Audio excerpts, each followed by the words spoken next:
В эфире новости, в студии Петр Васильев. Здравствуйте. В начале коротко о темах. Более 22 тысяч земельных участков было предоставлено за время действия программы «Дальневосточный и арктический гектар» в Якутии. Расскажем подробности. Жители Вилюйского района получили возможность восстановить здоровье и вернуться к полноценной жизни, не выезжая за его пределы. В Улусе работает мобильная бригада хирургов. Эксклюзивные полотна, национальные костюмы и другие изделия представили народные мастера Микунского района в Центре культуры имени Гагарина. В Хангаласском районе на ледовой переправе Махсагалох-Качекацы во время ее обустройства провалился грейдер обслуживающей организации. В пресс-службе регионального управления МЧС сообщили, что погибших и пострадавших нет. Место провала огорожено. Открытие переправы, по данным ведомства, спланировано на 10 декабря. Более 22 тысяч земельных участков было предоставлено за время действия программы «Дальневосточный арктический гектар». Такая информация прозвучала во время традиционного правительственного часа в Госсобрании Илтумен. Участники обсуждения затронули проблемные вопросы программы. Так, представители власти подняли темы, касающиеся категории земель, вырубки леса на определенных территориях, субсидирования сельхозугодий, а также меры поддержки в виде якутского гектара. По итогам заседания участниками разработаны рекомендации для дальнейшей работы. Самое большое из требований земельных участков — это у нас, понятное дело, это ИЖС, индивидуальное жилищное строительство, фермерское хозяйство, туризм, охота, рыбалка. То есть население выбирает такие виды разрешенного использования земельных участков. В этом году республика вышла на первое место по востребованности земельных участков, опередив Приморье. До этого мы были всегда на третьем месте, на втором, но сейчас, как ни странно, обогнали даже Приморье. С рабочим визитом Нюрбинский район посетил министр спорта республики Леонид Спиридонов, где ознакомился с ходом подготовки к проведению одних из самых масштабных спортивных соревнований республики. Провел выездное совещание по оргмоментам к подготовке игр.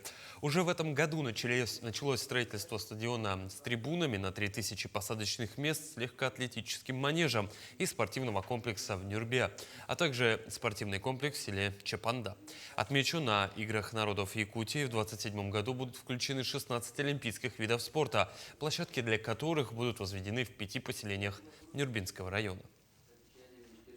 Строящимся объектом у нас модульный зал.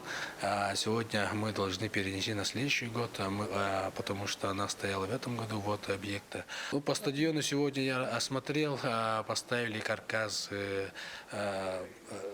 манежа, бегового манежа, и сегодня они сказали, что план этого года уже все заканчивает, и через 10 дней этого года работу они всю сделают.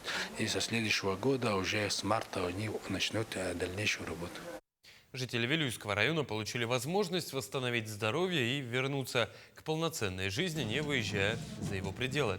В эти дни бригада квалифицированных специалистов Республиканской больницы номер 2 Центра экстренной медицинской помощи работает в Вилюйском районе. Главная задача – провести операции по замене коленных суставов на современных эндопротезах. В составе выездной группы ведущие специалисты – это травматолог, проктолог, сосудистый хирург и анестезиолог. На данное время совместно с врачами районной больницы проведена более 20 операций, 8 из которых эндопротезирование коленного сустава. Укомплектованность и оснащение данной больницы соответствует всем нормам для того, чтобы провести операции высокотехнологические. База очень хорошая, специалисты высокого профиля. Подготовлено более 30 пациентов для эндопротезирования, провели тщательный отбор и на данный момент проводим операции. И до 7 декабря будет. Военно-патриотический клуб «Альфа» в Алекминске начинал несколько лет назад. Сперва это было всего несколько мальчишек. Со временем желающих попробовать себя в военном деле стало намного больше. Подробности у Елены Фаст. Многие воспитанники военно-патриотического клуба «Альфа» сегодня взрослые и уже трудоустроены. При этом до сих пор сохранили все навыки. На плечо. Дело 1, 2, 3, 4, 5. страшного. Это было очень интересно. Переполняло чувство гордости после мероприятия, конечно же. Но это же дисциплина. Да, в первую очередь дисциплина. Потому что если нет дисциплины, значит, что-то может не получаться. Кроме навыков у ребят сформировано то самое качество патриотизма, о котором сейчас так много говорят. Есть четкое понимание, кто ты, что такое Родина. Объяснение молодежи, для чего выставляется почетный памятник. Я знаю что после данного занятия у детей, которые посетили данное мероприятие, останутся азы и основы, для чего это все делается.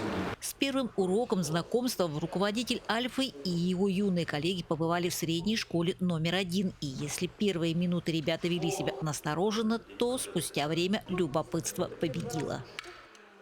Мне понравилось то, что нам объясняли, зачем караул к ноге, объясняли, зачем это. Понравилось, вот когда нам давали смотреть, как разбирается, собирается, уснимается и как совершается все вот это. Ранее Альфа базировался на площадке школы номер 2. Сейчас готовы выйти на новый уровень. С января планируемся на базе данной первой школы вторник, четверг с 18:20 для жителей города Алепинска, для учащихся, хотя бы чтобы в каждой школе по 5 человек. У некоторых ребят после встречи появилось желание подробнее познакомиться с оружием и узнать, чем занимаются в клубе. Елена Фаст, Максим Копылов, Алепинск. 25 лет плодотворной работы отметил колледж цифровых технологий «Айтын», расположенный в Покровске. Учреждение зарекомендовало себя как надежный поставщик специалистов, чьи выпускники востребованы как в сфере IT, так и в индустрии гостеприимства. Подробности далее.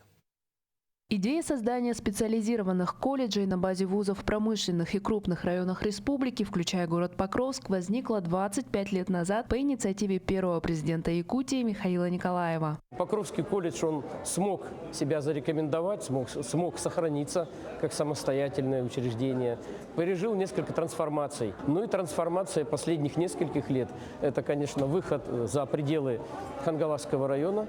Изначально учебная программа была ориентирована на фундаментальные направления – физику, математику, геологию и иностранные языки. Сегодня же основной фокус сделан на подготовке IT-специалистов и профессионалов для сферы туризма и гостеприимства. В этом году мы открыли разработку компьютерных игр виртуальной дополненной реальности. Мы уже начали обучение. И в следующем году мы планируем открыть искусственный интеллект, и через 2 года мы планируем анимацию открыть. Основа основ любого успешного образовательного учреждения – это сильный и слаженный педагогический коллектив. Сейчас в Айтыне работают 33 преподавателя. Особо ценно, когда в преподавательский состав входят сами выпускники колледжа. Одним из таких примеров является Леонид Михайлов. Я, получается, учился до 2-го курса. В 3-м курсе стал педагогом доп. Образования в колледже сначала, потом техником, программистом и, соответственно, уже переподготовку прошел и стал педагогом, преподавателем. Сегодня Леонид – преподаватель IT-дисциплин не только в колледже, но и в районном центре дополнительного образования детей. Кроме того, он является руководителем IT-центра Хангаласского улуса. Колледж постепенно наращивает свое присутствие. В 2023 году было открыто отделение в Горном Улусе.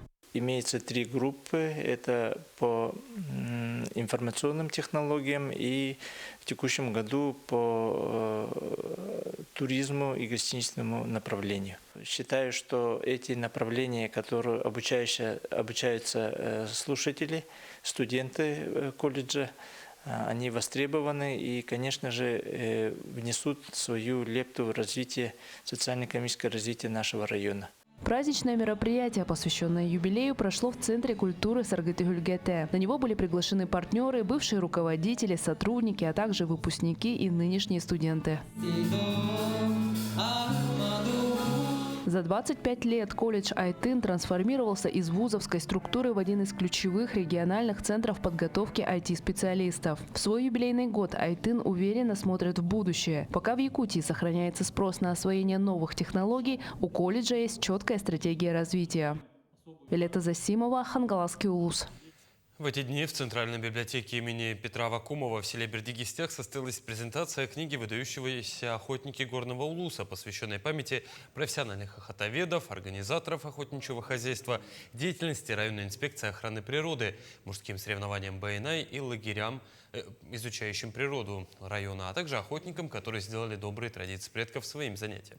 Обогатил книгу своими советами молодым охотникам и Василий Николаев, заслуженный учитель республики, обладатель знака «Мастер слова». Он осветил факты, вошедшие в книгу «Охота. Факты 20 века». В новую книгу включены о работе наших природных, особо охраняемых природных территориях, о закрепленных охотничьих хозяйствах, о проводимых биотехнических мероприятий охотниками-любителями на угодья общего пользования. И надеемся, что вот новая книга поможет подрастающему поколению, любителям природы, относиться бережливо к нашей родной природе. За уходящий год жители Устьялданского района подписали соцконтракт на общую сумму в 17 миллионов 975 тысяч рублей. Всего контрактом воспользовались 58 семей. Из них 12 на соискание работы, 35 для создания собственного бизнеса и на ведение личного подсобного хозяйства 11. В том числе отец 3 детей получил 350 тысяч рублей. С октября начал кузнечное дело по варганным изделиям. Социальный контракт – это не просто материальная помощь, это поддержка семьям, оказавшихся в трудной жизненной ситуации, раскрыть свой потенциал и построить успешное будущее.